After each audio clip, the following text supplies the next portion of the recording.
Hi guys, this is Mike. In this Maya tutorial, I'm going to talk about grouping and parenting. What I'm going to go over is the outliner, and I'm going to talk about how to create a child-parent relationship with the objects within your scene. To group and parent objects together, we're going to go to the outliner, and you can get to the outliner by going to Windows and go down here to outliner. And this will pop up on this side. I like it docked to this upper right hand panel here, but you can have it anywhere you like. You can also access the outliner by clicking on this icon here. Now what I'm going to do is I'm going to bring in a few different objects. So I'm going to go to our poly modeling and I'm going to choose a sphere, a cube, and a cone. And you can see how the objects are stacking up in our outliner.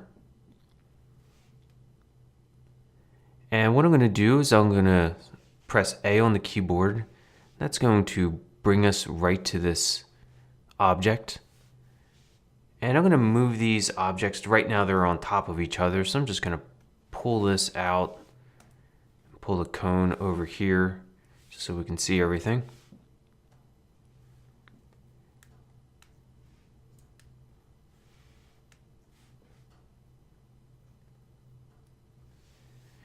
Now, what we can do with these objects, you can see that right now you can move these objects, select them individually.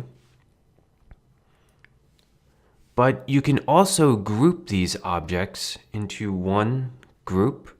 So if I select one of the objects, hold down Shift, and select all these objects, I can press Command G or Control G. And you can see now that I can move this entire group of objects. And I can double click on this and name this anything I'd like.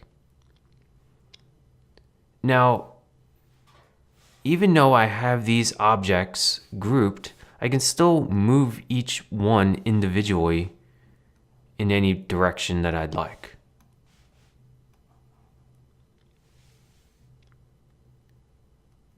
Now, what I can also do is then select an object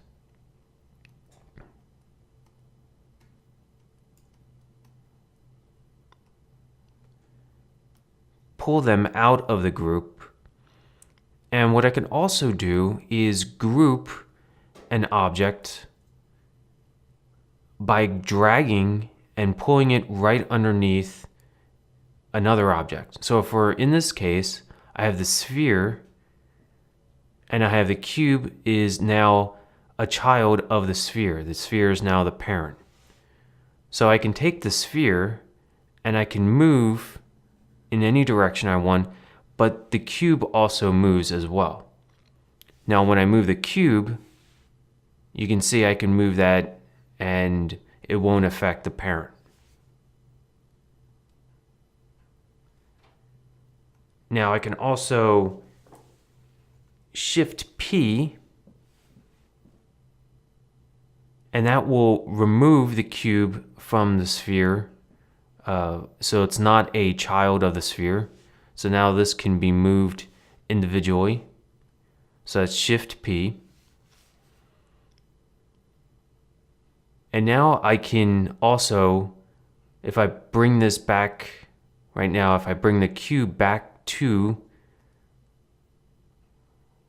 the sphere underneath, at this point I can do anything I would like. I can scale it,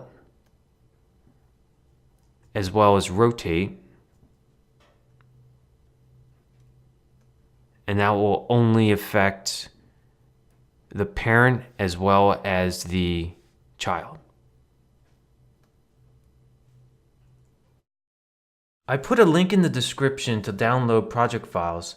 You can also go to astronomic3d.com to download project files from this tutorial and all the tutorials that I've made so far. Thanks for watching.